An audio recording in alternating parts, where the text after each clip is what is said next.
Hello, today I got an Infinity SM152 monitor speaker where I have to change the rubber of the subwoofer, and there's some additional sounds in the volume department for the mid-tone adjustment, so I have to check that as well. Welcome to Creative with Tech.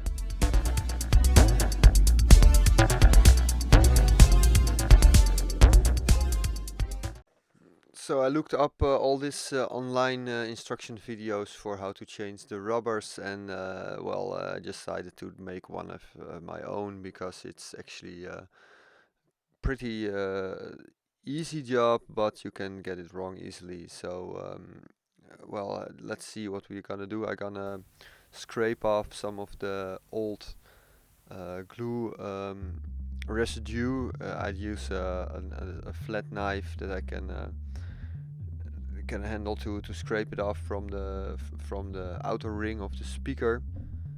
And as you might have noticed or didn't notice, this time I'm not doing this live because it's just too much work to do the speaker. So and then you have to listen to me talking for 1.5 hours. So that's not very good and entertaining. So let's speed this process up a little bit. Yes, that looks much better. Alright, so then we finished off the scraping, yeah. And after scraping we take some alcohol, some rubbing alcohol, as said in the instruction video. Only the thing was that if you use too much alcohol on the front of the speaker, if you drip too much alcohol on the front of the speaker, you will take off some of the coating of the speaker. This is not really made out, this point is not made out clear in the instruction videos on the internet, or not clear enough, or I was not paying attention, or drinking a whiskey, or whatever.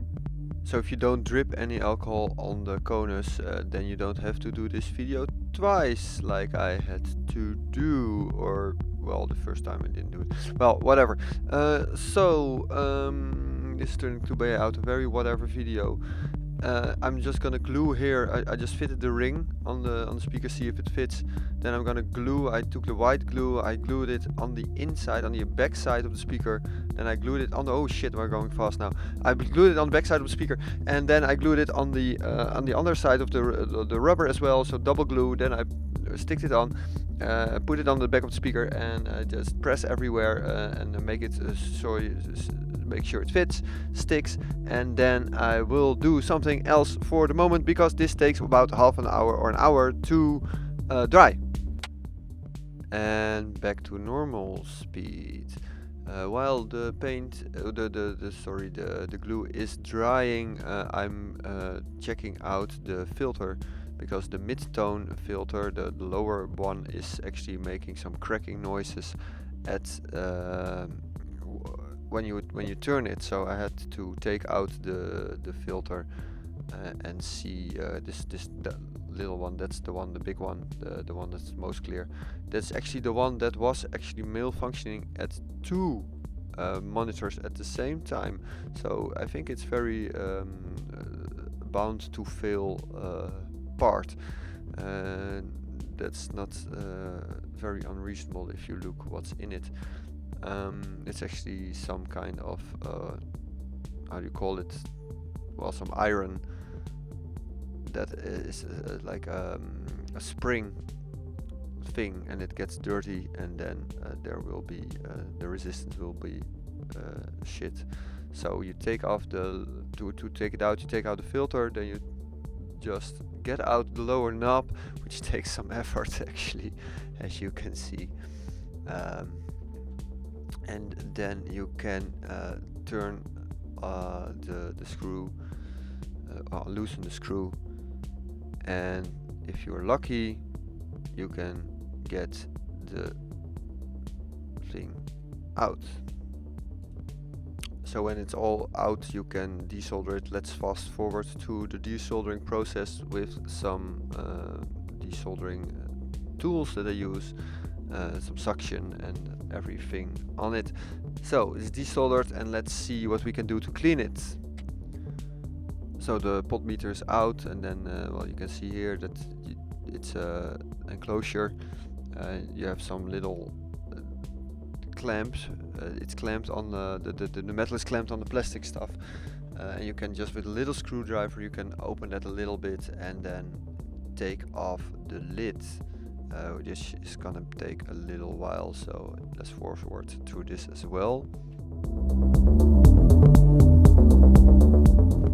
Yada yada yada yada, and then you get it open with little force and some effort, and then you see the spring here in it. I will zoom in for you a little bit so you can see it, and you see the rotation of the iron thingy. I don't know what the fucking name is. Sorry, can I say fuck?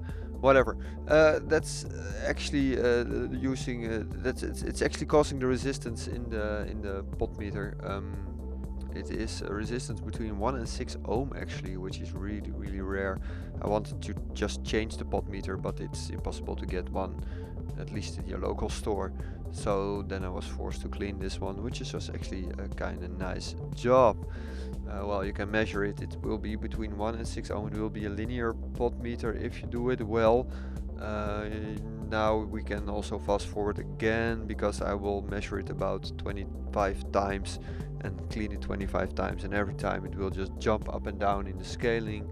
And well, as long as in the end it will stop jumping up and down, and then you will see that here you see it jumping up and down, and then it will be alright. But it takes some time. The first one took me only about 5 minutes, but this one took me maybe 20 minutes or something to just thoroughly clean. So just take your time and you will get it. Just take some rubbing alcohol.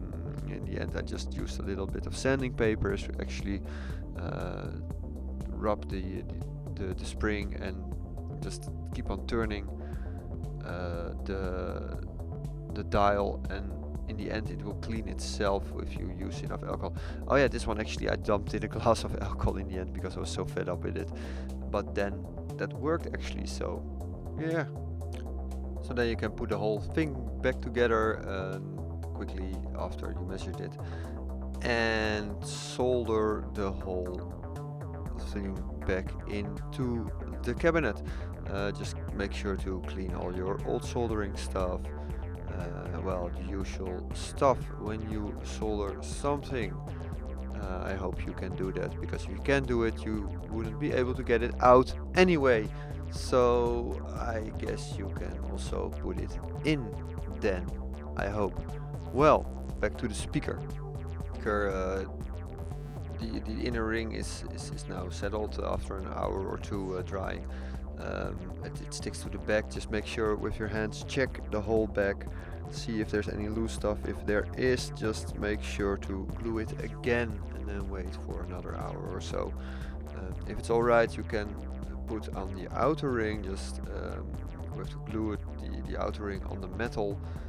Put some glue between that and the metal, and then you have to press it lightly. Also to center the speaker, it's also in the other instruction videos. Just press it lightly. If you don't hear any scraping, it will be just fine. There's enough room for this big speaker to move in, so you don't need any measuring device or whatever. Just make sure to to press the speaker very lightly. See if it can move freely in his to see if it can move freely, and make sure that it won't scrape. And then at the time you fasten the glue, so during the drying, and then well, it will be fine. Just leave it to dry. After 2 hours, put on the outer ring, actually some glue on the outer ring, put it on, leave that to dry as well, and you will be finished. Well, I hope you found this a little bit informative. It's not as thoroughly as most instruction videos, but it's not meant to be. This is just meant to be to show you that somebody actually can do this, because there are lots of professionals doing this for speaker repair shops, putting videos online, and they say, oh, it's easy, just do it, whatever. It is actually not that hard, but this actually, I had to admit, this is the second one I did, not the first one, but it was actually quite doable. Also with the first one, as long as you don't drip the alcohol on the conus. I will not show you a picture of that one, because that one I had to lacquer the conus again, and that will never be the same, unfortunately. But that's a lesson learned. I hope you picked that lesson up as well.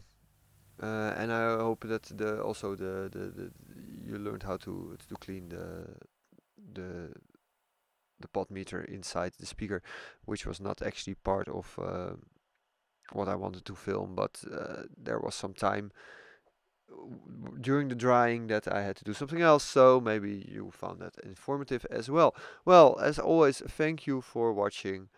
Keep your eye out for new videos, and I'll be back with something totally different again, something totally useless probably, but well, maybe you find some use for it.